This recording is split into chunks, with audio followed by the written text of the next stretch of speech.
یہاں پر آپ صلی اللہ علیہ وسلم سے منافقین کی ایلیگیشن دور کرنے کے لیے فرمایا ممبر پر چڑھیے, جو سوال پوچھیں گے اللہ تعالیٰ آپ کے دل پر القاء کرتا چلا جائے گا. اس میں الفاظ موجود ہیں. اور صحابہ کہتے ہیں کہ ہم لوگ زاروں قطار رو رہے تھے اور ڈرے ہوئے تھے کیونکہ حضور جلال میں تھے. تو ایک صحابی کھڑے ہوئے, انہوں نے کہا یا رسول اللہ بتائیے کہ میرا باپ کون ہے؟ عبداللہ بن حذافہ. دیکھیں کتنا بڑا سوال اس نے کیا, کوسچن آف ڈی این اے, کوئی نہیں بتا سکتا. آج تو چلے کوئی سائنٹیفکلی کسی حد تک کوئی اندازہ لگا لے, اس وقت تو نہیں. تو آپ صلی اللہ علیہ وسلم نے فرمایا تیرا باپ حذافہ ہے, یعنی وہ جو ان کے والد تھے وہی والد تھے. ان کے بارے میں لوگوں نے مشہور کر دیا تھا یہ ولد الحرام ہے, معاذ اللہ. اس طرح ایک اور صحابی کھڑے ہوئے, انہوں نے بھی سوال کیا. پھر سیدنا عمر رضی اللہ تعالیٰ عنہ کھڑے ہوئے اور گھٹنوں کے بھل حضور صلی اللہ علیہ وسلم کے سامنے گھٹنے ٹیکے اور کہا رضیت باللہ ربا وبالاسلام دینا وبمحمد نبیا. ہم اللہ کے رب ہونے پر راضی, اسلام کے دین ہونے پر راضی, محمد صلی اللہ علیہ وسلم کے نبی ہونے پر راضی ہیں. یا رسول اللہ ممبر سے اتر آئیے. پھر آپ صلی اللہ علیہ وسلم ممبر سے اترے. آپ صلی اللہ علیہ وسلم جلال کے عالم میں منافقین کے اعتراضات کے جوابات دینے کے لیے, اور فرمایا جب تک میں یہاں پر کھڑا ہوں. اس میں امپلائڈ ہے کہ اللہ تعالیٰ, اور اس میں آگے الفاظ بھی موجود ہیں کہ آج جو اللہ تعالیٰ نے مجھے آبزرویشن کروائی آج سے پہلے کبھی نہیں کروائی تھی. اللہ کی قسم میں نے جنت اور دوزخ بھی بالکل اپنے سامنے دیکھ لی. تو اس میں بتایا جا رہا ہے کہ آپ صلی اللہ علیہ وسلم خود کہہ رہے ہیں مجھے آج ایسی آبزرویشن کروائے گی جب تک ممبر پہ موجود ہوں, جو مجھ سے پوچھنا ہے پوچھ لو. یہ بالکل اسی طریقے سے جیسے فرمایا بیت المقدس کے معاملے میں کہ بیت المقدس میرے سامنے کر دیا جب تک میں حتیم میں کھڑا تھا. یہ حدیث ہے جس کے اوپر ساری کی ساری بدعقیدگی کھڑی کرنے کی کوشش کی گئی. میں نے اس کی اپروپریٹ الحمدللہ جو سلوشن ہے وہ بتا دیا. چھٹی حدیث صحیح مسلم کی, وہ میں پہلے بیان کر چکا کہ نبی صلی اللہ علیہ وسلم نے غزوہ بدر کے موقع پر مقتولین کی اشارے فرما دیے تھے, کل یہاں لاش ہوگی فلاں کی, فلاں کی یہاں ہوگی, فلاں کی یہاں. 7ویں حدیث صحیح بخاری میں جو بھی پہلے بیان ہو چکی کہ غزوہ موتا کے موقع پر آپ صلی اللہ علیہ وسلم نے لائیو کمنٹری کئی سو میل دور سے دی کہ اب زید شہید ہو گئے, اب جعفر شہید ہو گئے, عبداللہ ابن رواحہ شہید ہو گئے, اب خالد ابن ولید, اللہ کی تلواروں میں سے ایک تلوار رضی اللہ عنہم اجمعین, ان کے ہاتھ پر اللہ تعالیٰ نے فتح دی ہے. 8ویں حدیث صحیح بخاری اور مسلم کی متفق علیہ حدیث, وہ بھی میں پہلے بیان کر چکا. غزوہ خیبر کے موقع پر فرمایا کل اس شخص کے ہاتھ میں جھنڈا دوں گا جو اللہ سے محبت کرتا ہے, اللہ سے اور اس کے رسول سے, اور اللہ اور اس کا رسول صلی اللہ علیہ وسلم اس سے محبت کرتے ہیں. اور سیدنا علی کو وہ جھنڈا ملا. اور مسلم کے الفاظ ہیں حضرت علی کے فضائل کے چیپٹر میں کہ میں پوری زندگی سیدنا علی پر رشک کروں گا کہ وہ جھنڈا اس دن علی کو ملا اور مجھے نہیں ملا. تو وہ اللہ نے فتح دی. 9ویں حدیث بخاری اور مسلم کی متفق علیہ حدیث ہے, آپ صلی اللہ علیہ وسلم نے اپنی وفات کے 26 سال بعد کا واقعہ بیان کر دیا. سیدنا عمار ابن یاسر سے فرمایا عمار افسوس اے سمیہ کے بیٹے, تجھے ایک باغی جماعت قتل کرے گی, تو ان کو اللہ کی طرف بلا رہا ہوگا اور وہ تجھے دوزخ کی طرف بلا رہی ہوگی. اور سیدنا عمار ابن یاسر رضی اللہ تعالیٰ عنہ جنگ صفین میں مولا علی رضی اللہ تعالیٰ عنہ, مولا سے مراد دلی محبوب جیسے ہم علماء کے لیے بھی کہتے ہیں, اور یہ حدیث متواترہ ہے من کنت مولاہ فہذا علی مولا, جامعہ ترمذی میں, جس کا جگری دوست میں اس کا جگری دوست علی. تو مولا علی کی طرف سے لڑتے ہوئے حضرت معاویہ رضی اللہ تعالیٰ عنہ کے فوجی کے ہاتھوں, ابو الغادیہ وہ بھی صحابی تھے رضی اللہ تعالیٰ عنہ, ان کے ہاتھوں شہید ہوئے. مسند احمد میں یہ حدیث موجود ہے. 10ویں حدیث صحیح بخاری میں نبی صلی اللہ علیہ وسلم نے اپنی وفات سے 30 سال بعد کا واقعہ, سیدنا حسن کو گود میں اٹھایا ہوا ہے, 5 سال کے بچے ہیں, اور فرمایا یہ میرا بیٹا سید ہے, اس کی وجہ سے اللہ تعالیٰ مسلمانوں کے 2 گروہوں کے درمیان صلح کروا دے گا. اور وہ 30 سال بعد 41 ہجری میں سیدنا حسن اور سیدنا معاویہ رضی اللہ تعالیٰ عنہ کے درمیان صلح ہوئی, اس کا ذکر ہے, اور الحمدللہ وہ بین ہی پوری ہوئی. اسی طریقے سے 11ویں حدیث سنن ابی داؤد جامعہ ترمذی اور مسند احمد میں ہے کہ آپ صلی اللہ علیہ وسلم نے فرمایا میری وفات کے بعد خلافت علی منہاج النبوہ صرف 30 سال تک رہے گی, اس کے بعد کاٹ کھانے والی ملوکیت شروع ہو جائے گی. اور ایگزیکٹ 30 سال صلح حسن پر 41 ہجری ربیع الاول میں پورے ہوتے ہیں. یہ بشارت بھی پوری ہوئی. پھر اپنی وفات سے 50 سال بعد مسند احمد میں صحیح سند کے ساتھ یہ 12ویں حدیث کہ آپ صلی اللہ علیہ وسلم نے حضرت حسین کو اٹھایا ہوا ہے, اور حضرت جبرائیل علیہ السلام نے آ کر بتایا کہ آپ کی امت اس کو فرات کے کنارے پیاسا شہید کر دے گی. اور آپ صلی اللہ علیہ وسلم نے امت کو خبر دی اپنی وفات کے 50 سال بعد 61 ہجری میں ہونے والے واقعے پر. اس کی ڈیٹیل میں بھی جانے کی ضرورت نہیں, اس پہ میرے 2 لیکچر ہیں. مسئلہ نمبر 61 کے نام سے حسینیت اور یزیدیت کا تحقیقی جائزہ 2 گھنٹے اور 22 منٹ کی گفتگو, اور مسئلہ نمبر 55B کے نام سے 2 گھنٹے اور 48 منٹ کی گفتگو ہے. حدیث قرطاس اور وصی رسول کون ہے اہل سنت پاک.com پر۔ اب جناب 10 سے 12 منٹ کی گفتگو رہ گئی ہے، لیکن یہ ہے کنکلوژن آج کی پوری گفتگو کا انشاءاللہ، 12 منٹ سے زیادہ نہیں ہوں گے۔ ایک دفعہ دروشی پڑھ لیجئے، اللہم صلی علی محمد وعلی آل محمد کما صلیت علی ابراہیم وعلی آل ابراہیم انک حمید مجید، اللہم بارک علی محمد وعلی آل محمد کما بارکت علی ابراہیم وعلی آل ابراہیم انک حمید مجید۔ تو آج کی گفتگو کا کنکلوژن یہ ہے کہ علم الغیب صرف اللہ جانتا ہے، اور اللہ جب چاہتا ہے نمبر 1، نمبر 2 جو چاہتا ہے، نمبر 3 جتنا چاہتا ہے، اپنے پیغمبروں کو علم الغیب عطا فرما دیتا ہے، صرف پیغمبروں کو علیہ السلام۔ اب اللہ اور انبیاء کرام علیہ السلام کے جو علم الغیب ہے اس کا سٹیٹس کیا ہے، وہ 3 فرق یاد رکھیے، یہ ٹیکنیکل گفتگو ہے۔ 3 فرق۔ پہلا فرق، اللہ کا علم ذاتی ہے، جبکہ نبی صلی اللہ علیہ وسلم کا علم عطائی ہے، اللہ کے بتانے پر ہے، خود سے نہیں ہے۔ نمبر 2، اللہ کا علم لامحدود ہے، جبکہ نبی صلی اللہ علیہ وسلم کا علم محدود ہے، جتنا اللہ نے بتایا اتنا پتا ہے، جیسا کہ قیامت کا علم نہیں بتایا اور آپ نے خود کہہ دیا کہ میرے پاس علم نہیں ہے۔ باقی ہر چیز کے بارے میں نہیں کہنا چاہیے کہ نبی کو یہ نہیں پتا تھا، یہ نہیں پتا تھا، جو واضح ہو جائے اس کے بارے میں آپ وثوق سے کہہ سکتے ہیں۔ تیسرا فرق کہ اللہ کا علم قدیم ہے اور نبی صلی اللہ علیہ وسلم کا علم حادث ہے۔ یہ علم الکلام کی ٹرمز ہیں، علم الکلام کو سمجھنا ہے تو اپنی نوعیت کی منفرد گفتگو میں نے 50 منٹ کی ہے، مسئلہ نمبر 41 کے نام سے، نور من نور اللہ وحدت الوجود اور علم الکلام، وہ اہل سنت پاک.com پہ سنی جا سکتی ہے اور دیکھی جا سکتی ہے علم الکلام کے حوالے سے۔ قدیم کا مطلب یہ ہے کہ اللہ کا علم ہمیشہ سے ہے، اور حادث وہ چیز ہوتی ہے جو ہمیشہ سے نہ ہو بلکہ وجود میں آئی ہو۔ تو نبی صلی اللہ علیہ وسلم کا علم ہمیشہ سے نہیں تھا، جب سے اللہ نے بتایا تب سے ہے، ہمیشہ سے نہیں۔ اس کے بارے میں قرآن پاک میں درجنوں آیات موجود ہیں کہ نبی صلی اللہ علیہ وسلم کو اللہ تبارک و تعالیٰ نے یہ علم عطا فرمایا، اور اس علم سے پہلے نبی صلی اللہ علیہ وسلم کے علم میں یہ چیزیں نہیں تھیں قرآن کے نزول سے پہلے۔ اور اس کا ایپیکس قرآن پاک کی یہ سیکنڈ لاسٹ آیت ہے سورہ الشورى کی، میں یہیں پر تلاوت کر دوں، اس سے یہ عقیدہ بالکل واضح ہو جائے گا۔ یہ سب سے سخت آیت ہے، ویسے تو آیات بہت ہیں لیکن یہ آیت بہت واضح ہے۔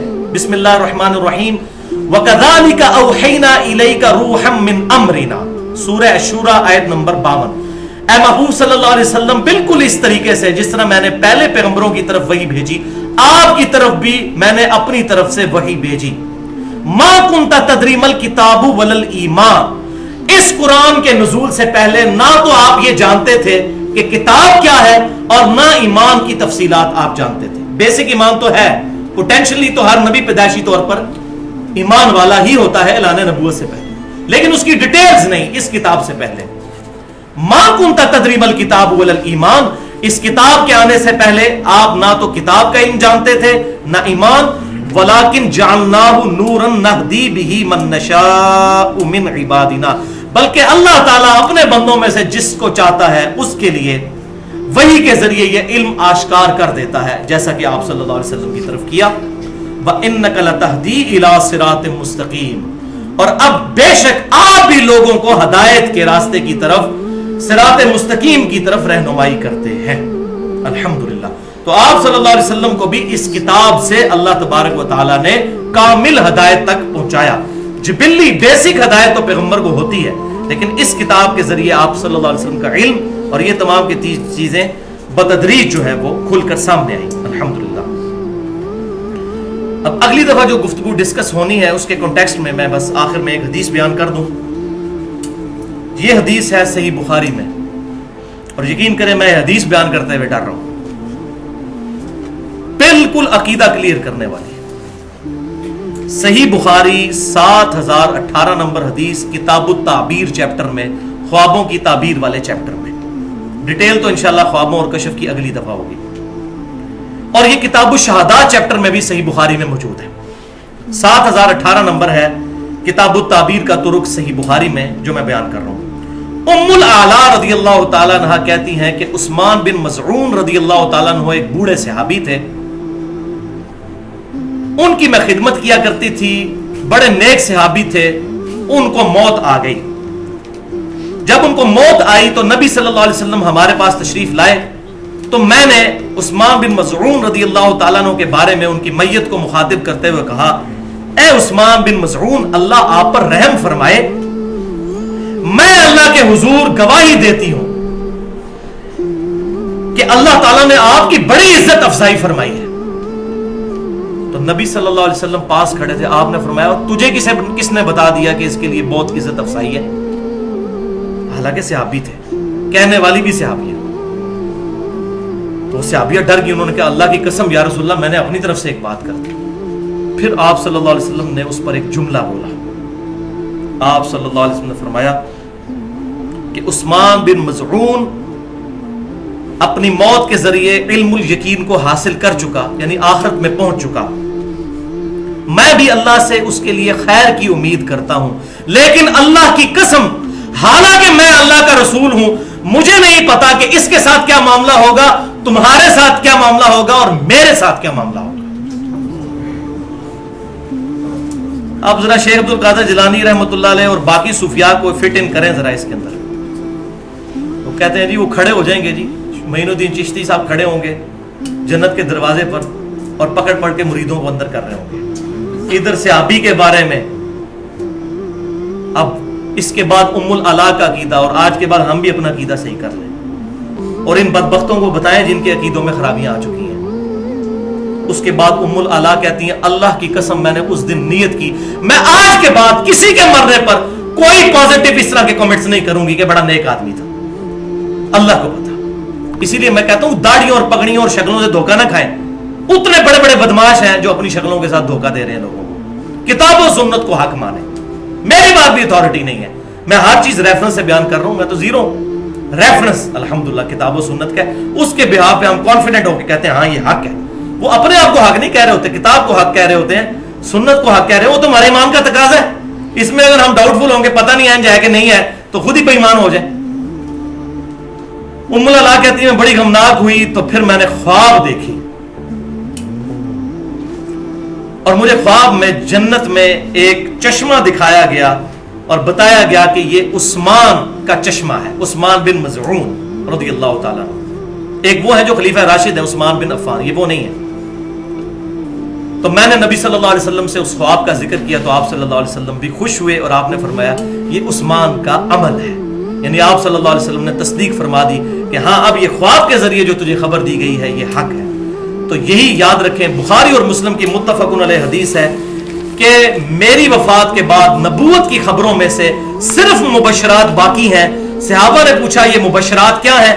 تو فرمایا خواب، اور صحیح مسلم کی حدیث ہے کہ خواب یا شیطان کی طرف سے ہوگا یا اللہ کی طرف سے، یہ نہیں ہے کہ جس کو جو خواب آیا وہ صحیح ہوگا، وہ واقعہ ہونے کے بعد۔ لہذا کشف، الہام اور اس طرح کی کوئی چیزیں اس امت میں نہیں ہے، خواب ایک ذریعہ ہے اور وہ بھی جب واقعہ ہو جائے گا۔ تو یہ نہیں ہے کہ بریلوی دیوبندیوں کے خوابوں کو نہیں مانتے، دیوبندی بریلویوں کو نہیں مانتے، یہ دونوں اہل حدیثوں کے خوابوں کو نہیں مانتے، اہل حدیث ان کے خوابوں کو، اہل تشیع سارے اہل سنت کے خوابوں کو ریجیکٹ کرتے ہیں، یہ خواب نہیں۔ وہ میں اگلی دفعہ بتاؤں گا کہ اس کا اپروپریٹ عقیدہ کیا ہونا چاہیے۔ اللہ تعالیٰ سے دعا ہے جو حق بات میں نے کہی اللہ تعالیٰ ہمارے دلوں میں راسخ فرمائے، اگر جذبات میں میرے منہ سے کوئی غلط بات نکل گئی تو اللہ تعالیٰ ہمارے دلوں سے معاف کر دے، ہمیں کتاب و سنت کی تعلیمات پر عمل کر کے دوسرے بھائیوں تک پہنچانے کی توفیق عطا فرمائے۔ سبحانک اللہم و بحمدک، اشہد ان لا الہ الا انت، استغفرک و اتوب الیک، وما علینا الا البلاغ المبین۔